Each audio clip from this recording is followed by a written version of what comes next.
educated enough to understand that members of Congress can't be impeached.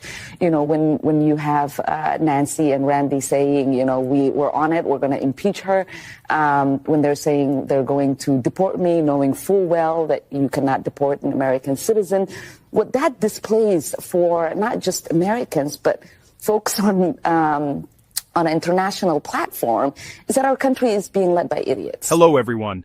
Welcome back to Congress Flash. Today we break down recent happenings. America's been good to Ilhan Omar. No doubt about it. She came here as a refugee, got an education, government assistance, and now holds one of the most powerful positions in the country. But if you listen to her speak, you'd think this nation was the enemy. Well, Senator Rand Paul just had enough, and he's not holding back. He called her out in a way most politicians are too afraid to do. And honestly, it needed to be said. On the truth. Let's break down. In a town where we have a lot of people who are refugees who have come, some from Somalia, some from Bosnia. I've never heard one of them say that America's a terrible place or be unappreciative of our country. Most of them are thankful. I've met people who have come here from behind the Iron Curtain that got away from communism. They're some of the best Americans we have because they really appreciate how great our country is. And then I hear Representative Omar say, oh, America's a terrible place. I thought there'd be justice, and there's no justice here. It's like, well, she came here, and we fed her, we clothed her, she got welfare, she got school, she got health care, and then, lo and behold, she has the honor of actually winning a seat in Congress, and she says we're a terrible country. I think that's about as ungrateful as you can get. And so while I'm not saying we forcibly send her anywhere, I'm willing to contribute to buy her a ticket to go visit Somalia. And I think she could look and maybe learn a little bit about the disaster that is Somalia, that has no capitalism, has no God-given rights guaranteed in a constitution, and has about 7 different tribes that have been fighting each other for the last 40 years. And then maybe after she's visited Somalia for a while, she might come back and appreciate it. Number two, frankly, I don't know why the president felt the need to tweet on this subject at all. You know, when you argue with a fool, you just prove there are two. And I consider Congresswoman Omar, Congresswoman Ocasio-Cortez, Congresswoman Tlaib, Congresswoman Presley, I think is her name. They call themselves the Squad. I consider them to be fools. Let's break down the brutal truths Rand Paul dropped about Ilhan Omar and what it says about the current state of our politics. First, Rand Paul didn't mince words. He said Omar's constant bashing of America is flat-out ungrateful. This is someone who was welcomed into the U.S. during one of the worst humanitarian crises in Somalia. He reminded...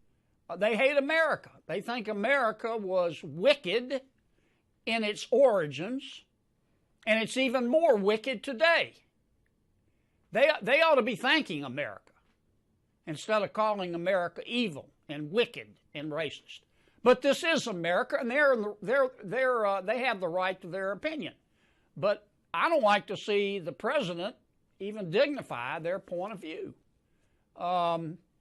Besides that, I think that the Squad, as they call themselves, they are destroying the Democratic Party. You know, when your opponent is screwing up, don't interrupt him. Let him go.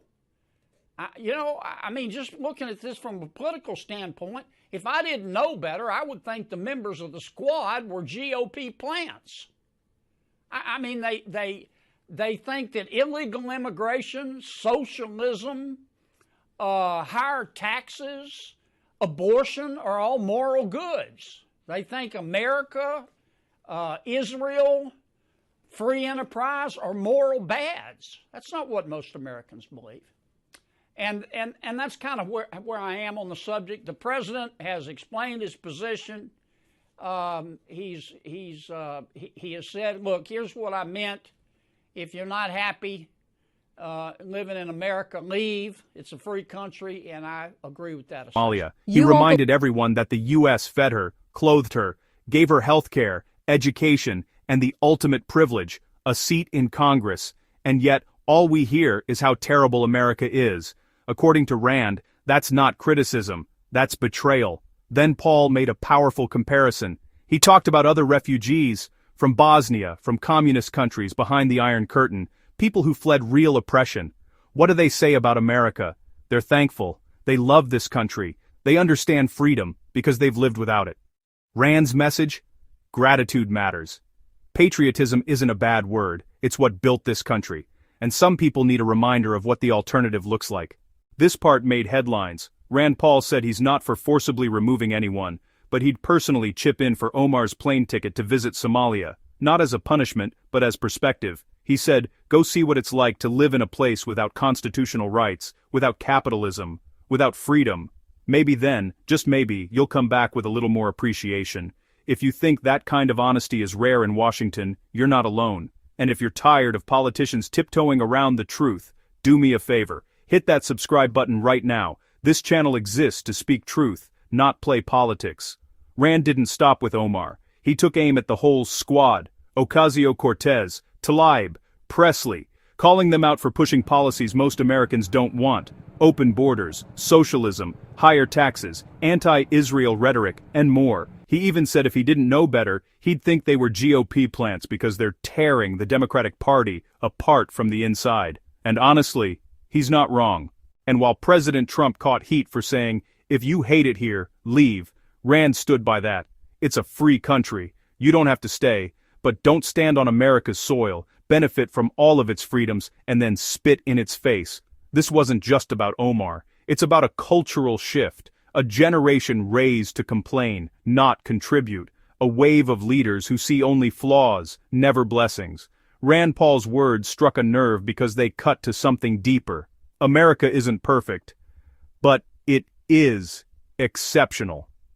And if we keep letting the loudest voices tear it down, we're going to lose the very freedoms that made it possible to speak out in the first place. This is a wake-up call, not just for Congress, but for the rest of us. Silence is no longer an option. At the end of the day, Rand Paul said what millions of Americans have been thinking, but were too afraid to say out loud. If you believe America deserves respect, if you're tired of the constant negativity, like this video, share it and drop a comment with, God bless America. And if you haven't already, hit that subscribe button, because this isn't just about politics, it's about preserving the truth. Stay loud, stay proud, and remember, gratitude isn't weakness, it's strength. See you in the next one.